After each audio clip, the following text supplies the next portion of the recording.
The Arch Gaming Network is proud to bring you this flash review. Now here's your host, Sean Smith. Hello, and thank you for stopping by. Today we're taking a look at the game Dimensions by Cosmos Games. It was designed by Lau Lachau. I'm sorry, I hope I didn't butcher that, but in Dimension, you are going to have these different colored spheres, and then you'll have these task cards with different patterns on them, and then on a timer, you're going to be building kind of a pyramid of these spheres, trying to complete all of the task cards that are in front of you. It's quick-paced, it's abstract, and it's kind of puzzly. So let's take a look at how it's set up and a brief overview. I'll give you my thoughts about the game in just a moment. Okay, to set up Dimensions, you're going to take one of these player trays, all right, and then you're going to grab 15 of the colored spheres, 3 of each color. You can place them on your tray any way that you want. You're then also going to get 10 coins. There are a number of coins. You can just put them off to the side, 1, 5, 10, 20, 50. They all progressively get larger until you get to the 50. Not sure why they did that, but whatever. Then you have these badges or completion tokens. So just put a pile of those off to the side. Each player will also receive this reference card, and this is going to explain the cards that we're going to go over here in a minute. You also have a timer that you'll put out. And then you're going to have these cards here, and these are kind of the objectives for the round. And you're going to draw 6 of those, and then just place the remaining cards in a draw pile in the middle of the table. And that's all there is for setup. All right, when all players are ready, you're going to turn over all of these cards, and then you will flip the timer over. Your goal is to try and complete all of these tasks, building kind of a pyramid based on the spheres that you have and these rules that come on the task cards. So let's take a closer look at the different types of task cards in the game.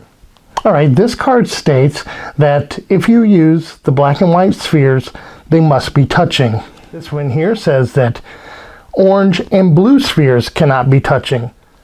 This one states that you can only use 2 black spheres. This one says that you must have a total of 4 orange and blue spheres all together. So you could have 3 orange, 1 blue, 2 orange, etc. This card states that you must have more white spheres than green. This one says that green cannot be above any other color. And this one states that orange cannot be below any other color. All right, now that I know what the various tasks are, I need to try and fill the tray by completing all 6 tasks, trying to use as many of the spheres as I can before the time runs out. So I know that white cannot touch and cannot be above any other color, so I'm going to put them on the bottom. I need at least 4 black and white, so I'm going to put a black in the middle here. I know that blue must be touching black, and orange must be touching black. All right, so orange and orange are still touching. Blue is still touching black. Blue is still touching black. Orange is still touching black, and I need to use 2 green. All right, so I've now completed my pyramid. Okay, the first thing you're going to do is score. You get a point for every sphere you used. So I used all 11, so I will get 11 points. Next, you're going to go through each of the task cards and see if you completed them. All right, did I have white above any other color? No, I completed that. Did I use exactly 4 black and white? I did. I have the 3 whites and the 1 black in the center. Is blue and black touching? These 2 here and this one here are all touching the black that is in the very center. All right, so when they're touching, they can be touching either next to each other or above and below as well. White cannot touch. I do not have white touching. Use exactly 2 green. I used exactly 2 green, and then orange and black must touch. I have an orange one here, orange one here. They're both touching the black in the center. Now you don't get individual points for completing these tasks. If you did not meet a specific task, if I had if I had done something like this, well now orange is not touching black because this orange is not touching any of the black spheres, so that would be wrong. And I didn't use exactly 2 green. You get minus points for each of those. It's minus 2 points for every task you don't complete. But if you complete all 6 tasks, you're going to get this token here. You'll save these up, and the more of these you collect, the more points it's worth in the game. If you don't collect any of these, you lose 6 points at the end of the game. If you have 1, you lose 3 points. 2, you lose 1 point. 3, you get no points. 4, 5, and 6 are worth 1, 3, and 6 points respectively. This game is played over 6 rounds. Once the round is over, you would take these out, put out another 6, put these back into your tray, and you'd be ready to start the next round. And that is how you play Dimension. Okay, so Dimension is a very intriguing abstract game.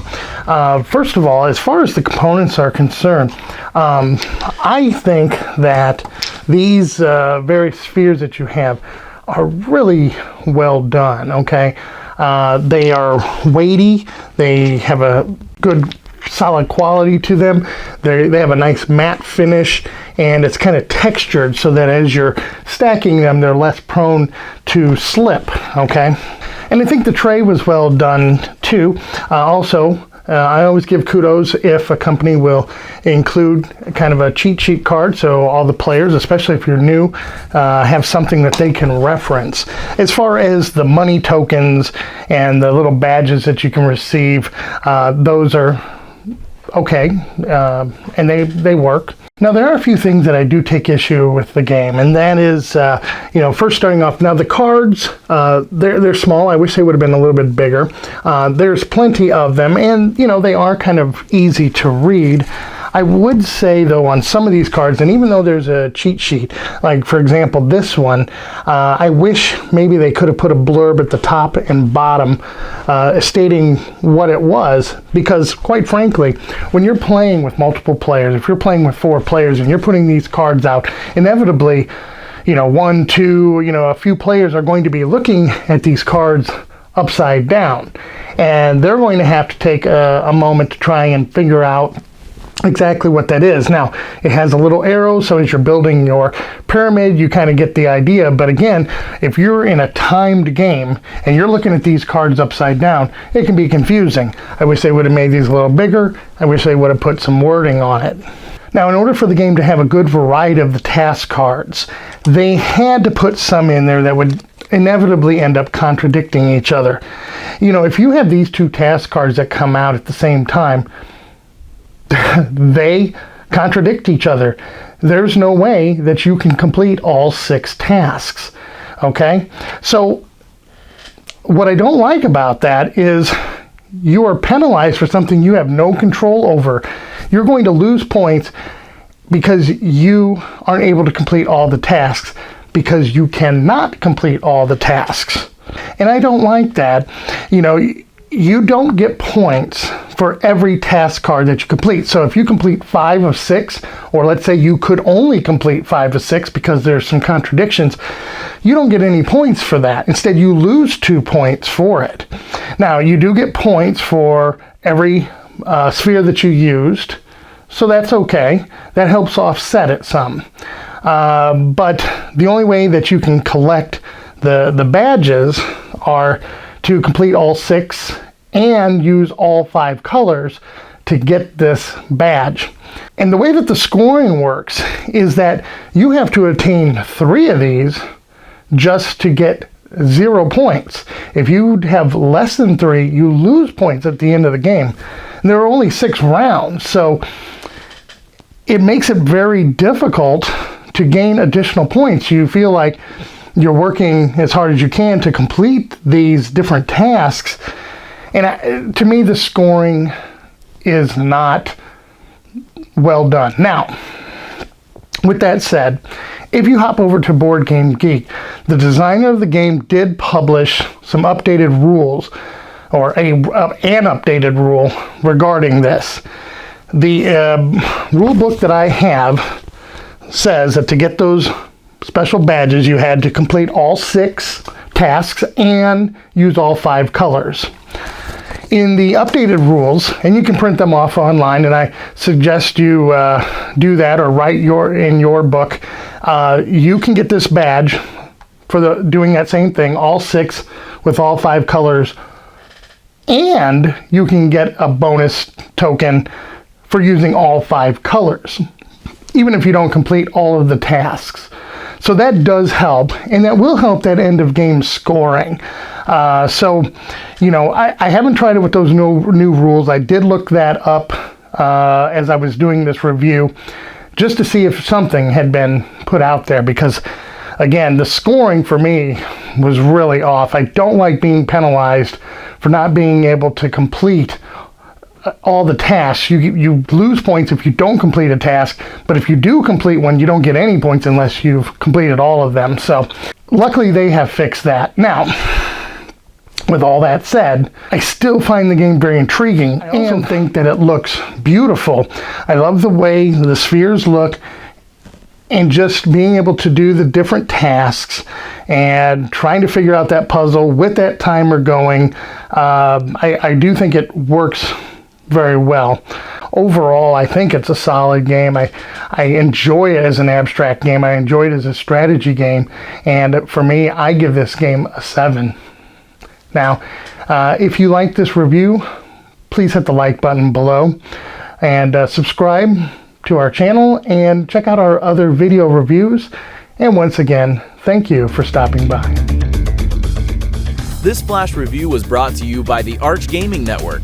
Check us out on YouTube, Twitter, and Facebook.